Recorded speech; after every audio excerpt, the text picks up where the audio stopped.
La Grèce antique au 5e siècle avant Jésus-Christ, pendant la période classique. L'Acropole et le Parthénon. Le Parthénon est l'un des édifices les plus connus au monde. Il est également un symbole de la civilisation grecque de l'Antiquité. Bien que situé sur l'Acropole, il ne s'agit pas d'un temple traditionnel. Il a été bâti par le sculpteur Phidias et par les architectes Kallikrates et Iktinos en tant que monument à la gloire de la cité d'Athènes. Cette gloire transparaît dans ses nombreuses sculptures. Les décorations du Parthénon, l'un des monuments les plus sculptés de l'architecture grecque, présentent plusieurs scènes de la mythologie. On peut ainsi citer la naissance d'Athéna, sa lutte contre Poséidon afin de devenir la divinité d'Athènes, la bataille des dieux avec les géants et la procession des grandes pannes athénées. Voici la carte de la Grèce antique telle que proposée dans Assassin's Creed Odyssey. Sur la carte, il est possible de voir la mer d'Égée ainsi que les régions de l'Attique et du Péloponnèse.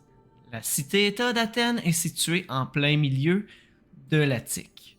La carte du jeu est un modèle réduit de la vraie Grèce avec une échelle de 1/36e.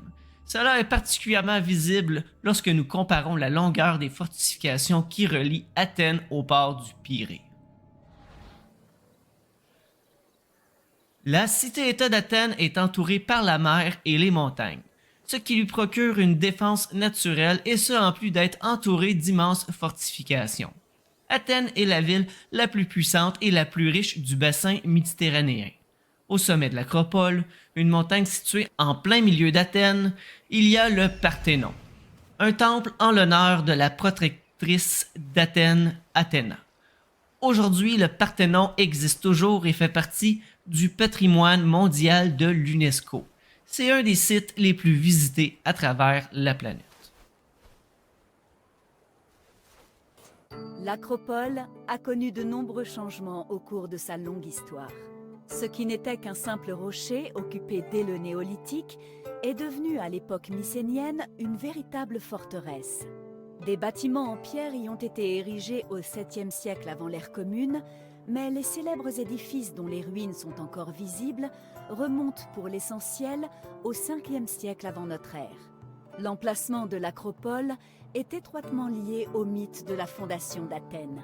Il s'agirait du site où Athéna et Poséidon se seraient affrontés afin de devenir la divinité tutélaire de la ville.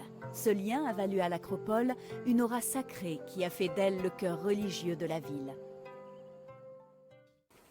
L'architecture est comment un bâtiment est construit.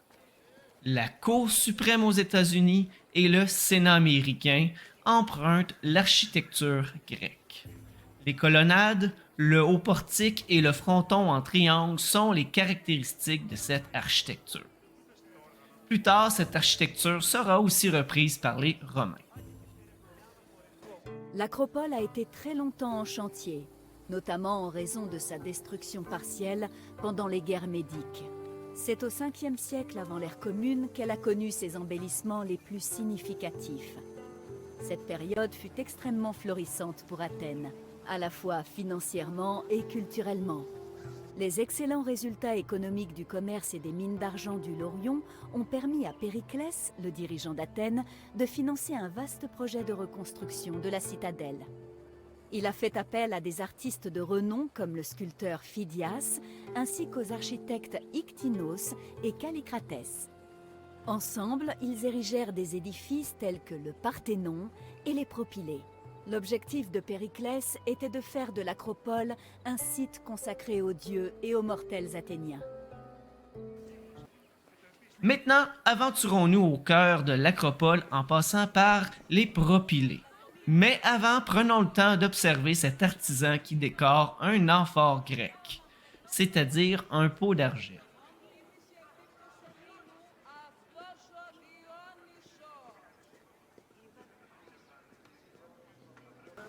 Derrière les Propylées se dressait la statue géante en bronze d'Athéna Promachos, ou Athéna à la tête des troupes. Ce nom se reflétait sur la lance et le bouclier que la statue tenait en main.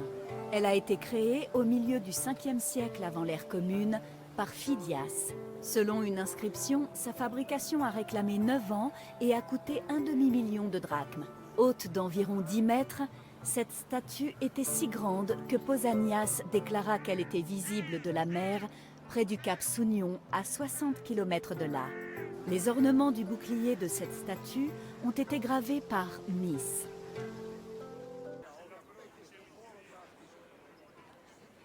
Continuons notre visite en nous dirigeant vers le Parthénon lui-même, le plus gros bâtiment de l'Acropole.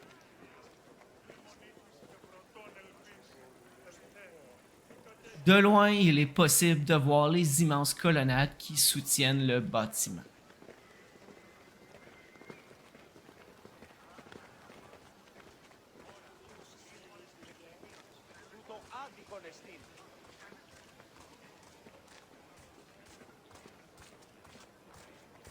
Le trésor de la cité d'Athènes était stocké au Parthénon, sous la protection directe, pensait-on, d'Athéna en personne. Le trésor était composé d'objets de grande valeur, acquis lors de diverses conquêtes, mais aussi de pièces d'argent et de diverses offrandes à Athéna. Périclès décida par ailleurs de déplacer l'intégralité du trésor de la Ligue de Délos au Parthénon en moins 454. Cela témoignait de la prééminence d'Athènes par rapport au reste de la Grèce. Maintenant, allons voir le côté arrière du Parthénon avec la statue d'Athéna.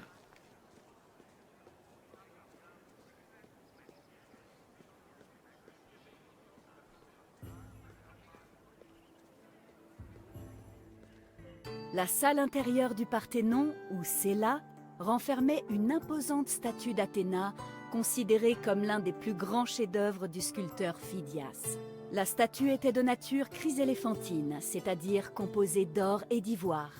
Afin de justifier son coût astronomique, Périclès dit aux Athéniens que la statue constituerait une réserve d'or susceptible d'être démantelée en cas de difficultés financières. La Cella aurait également contenu un bassin dont la fonction principale aurait été de contrôler l'humidité de la salle afin d'assurer la conservation de l'ivoire de la statue. Voilà ce qui conclut notre visite du Parthénon et de l'Acropole d'Athènes. Comme tu peux le voir, le temple occupe une place importante dans la cité-État et la vie quotidienne. L'Acropole et le Parthénon ont des fonctions à la fois religieuses et politiques.